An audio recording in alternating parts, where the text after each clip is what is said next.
बता रहा हूँ पॉलिटेक्निक का जो है बिल्कुल रोक ले।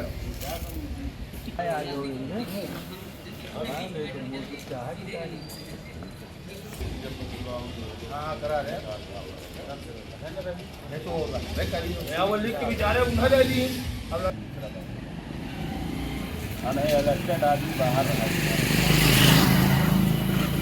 बहुत यहाँ गलतियाँ नहीं है बाहरी होता, लेकिन वो साल दूसरा था पाँच पंच कर दिया।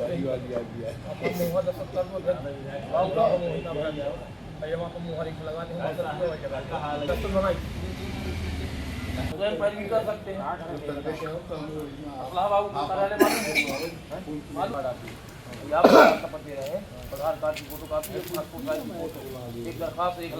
बावजूद भी इल्डर कमेटी के चेयरमैन साहब और चुनाव अधिकारियों द्वारा अपनी मनमानी तरीके से जो है माननीय उत्तर प्रदेश बार काउंसिल के आदेशों की अवहेलना करते हुए चुनाव प्रक्रिया को जारी रखा और दिनांक 20/12/24 को उन्होंने जो है दस्ता भाषण करवाया।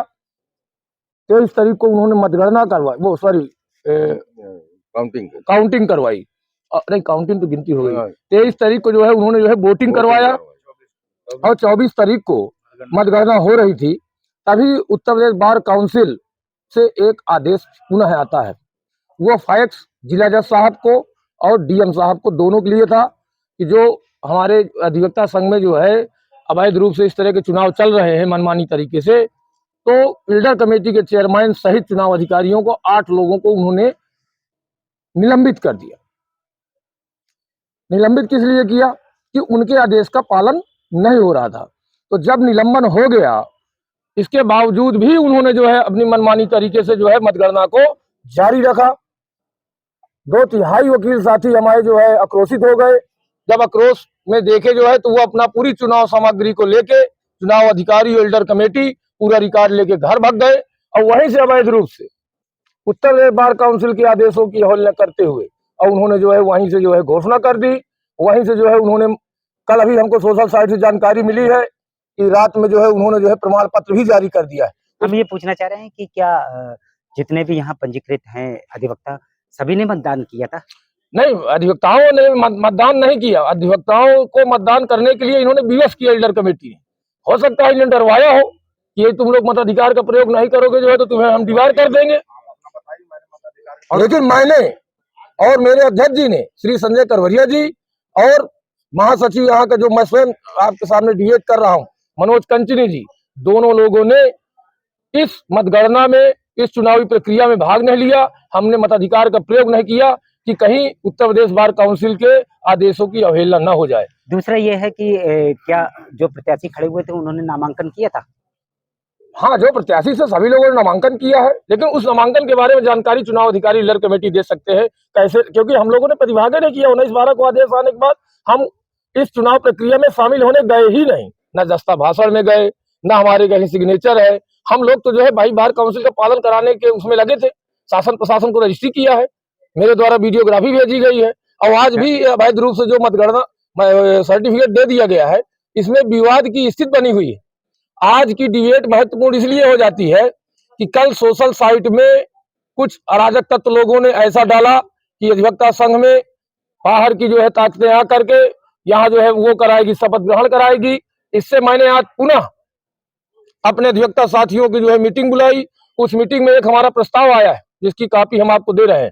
उस प्रस्ताव में यह है कि 31/12 तक पूरी न्यायालयों से न्यायिक कार्य से अधिवक्ता साथी विरत रहेगा और माननीय उत्तर प्रदेश बार काउंसिल के जो आदेशों की अवहेलना हुई है, इस अवहेलना के क्रम में दिनांक 5/1/25 तक जब तक हम लोगों का जवाब नहीं चला जाता, इस अधिवक्ता संघ में किसी भी तरह की चुनावी कार्रवाई नहीं होगी, शपथ ग्रहण नहीं होगा। क्या है? हम चाहते ये हैं कि Uttar Pradesh bar council of India के आदेशों का पालन होता रहे, किसी तरह की चुनाव संबंधित शपथ ग्रहण न हो और न किसी तरह के विवाद हो न हो, नहीं तो शांति भंग होगी। ऐसी परिस्थिति में हमारे अधिवक्ता साथी आक्रोशित है।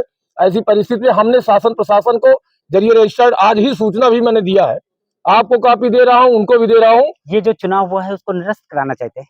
नहीं, निरस्त क्या जो है वो तो चुनाव में अपने आप में निरस्त है भाई। जब बार काउंसिल ने चुनाव प्रक्रिया को रोक दिया, वो हमारी मात्र संस्था है, तो इन लोगों को जो है अवैध रूप से मतदान कराना, मतगणना करना प्रक्रिया पूरी हो चुकी है और मतगणना भी हो चुकी है, तो उसको तो निरस्त ही करवाना कहा जाएगा ना। नहीं नहीं, वो तो निरस्त ही है अपने आप में, 19/12 से निरस्त हो। अब ये लोग जबरई घर बैठे प्रमाण पत्र दे दें, तो भाई अब इस तरह से लाइए, मैं सब लोगों को प्रमाण पत्र लोग बनवा लाएंगे, इस तरह के कपो काल्पनिक प्रमाण पत्र। हमारे संघ से, हमारे सदन से किसी को प्रमाण पत्र नहीं किया गया। हमारे जिला अधिवक्ता संघ में जो जीत के आता है, मनोनीत होके आता है, उसको जो है बाकायदा जो है सर्टिफिकेट सदन में जो है 500 वकील साथियों के बीच में सम्मान करके प्रमाण पत्र दिया जाता है, जिसका मैंने रात में जो है सोशल साइट में हमारे पूर्व के प्रमाण पत्रों का मैंने जो है वो किया है। अच्छा, क्या नाम है आपका? Manoj continue advocate, secretary district bar Chitrakoot. ये जो हमारे सामने खड़े हुए हैं, जो अधिवक्ता संघ का चुनाव हुआ था, वो अपने निकटतम प्रतिद्वंदी से 9 वोटों से ये हारे हुए थे। तो इनसे हम पूछना चाहेंगे कि ये जो चुनाव हुआ था, तो उसको निरस्त करवाने के लिए जो अधिवक्ता लोग कह रहे हैं, तो आप क्या कहना चाहेंगे उसमें? नहीं तो हम हारे कहाँ हैं, जब पूरी उसकी प्रक्रिया ही अवैध हुई है, अवैधानिक रूप से हुई है, गलत प्रक्रिया हुई है। वोटर लिस्ट फर्जी रूप से जोड़े गए हैं, राजापुर के वोटर जोड़े गए, मानिकपुर के वोटर जोड़े गए, सेल्टेक्स के वोटर जोड़े गए, ये सब फर्जी वोटर जोड़ के सब किया गया। मैंने 3 बारों को प्रार्थना पत्र दिया था अपने बार संघ में कि ये सब फर्जी वोटर इनको छांट करके अलग किए जाएं, अलग अलग जगह के हैं। उसमें कोई ध्यान नहीं दिया, ना इलर कमेटी ने दिया, ना निर्वाचन अधिकारी ने दिया है। और मैंने फिर इसके बाद जो है 10-12 को भी प्रार्थना पत्र मैंने दिया, उस पर भी इलर कमेटी ने उन्होंने कोई विचार नहीं किया और अपने से मतदान सब करा डाला और पूरी काउंटिंग भी नहीं हुई है। और जब ये बार काउंसिल का ऑर्डर आया था, उसी समय यहाँ पे विरोध किया गया, तो अपना सब सामान वामान लेके चले गए। ये जो फिर आपने नामांकन किया हुआ था, क्यों किया था? आपको उस समय सब निरस्त कर देना चाहिए, आपको तो नहीं करना चाहिए? नहीं, नामांकन के जब वोटर लिस्ट आई तभी मैंने वो सब किया था। नामांकन के लिए अब जब इलर कमेटी नहीं मान रही है तो हमने भी डाल दिया था, चलिए भाई यह न हो कि आगे चल के वो। इसके बाद फिर 10-12 को आया ऑर्डर, उसमें भी उन्होंने कहा कि भाई वो वोटर लिस्ट संशोधन कर लिया जाए, बार काउंसिल से आई। अध्यक्ष पद के लिए कितने प्रत्याशी खड़े हुए 5 थे? प्रत्याशी खड़े हुए थे। कौन कौन थे वो? वो हम थे, सुरेश कुमार सिंह, सुरेश तिवारी और जगत नारायण पांडे और राम सृजन वर्मा जी और अशोक गुप्ता जी। तो अब जो चुनाव हुआ है, तो उसको क्या कहना चाहेंगे आप? अवैधानिक है चुनाव, पूर्ण रूप से वैधानिक रूप से चुनाव नहीं हुआ है ना।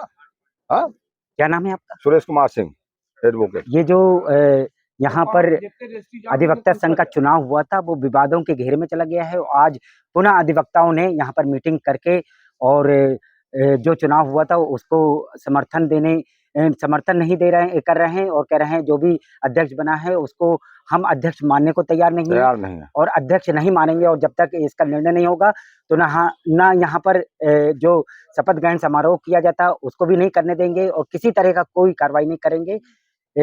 चित्रकूट से मोहम्मद परवेज, अभय टीवी के लिए।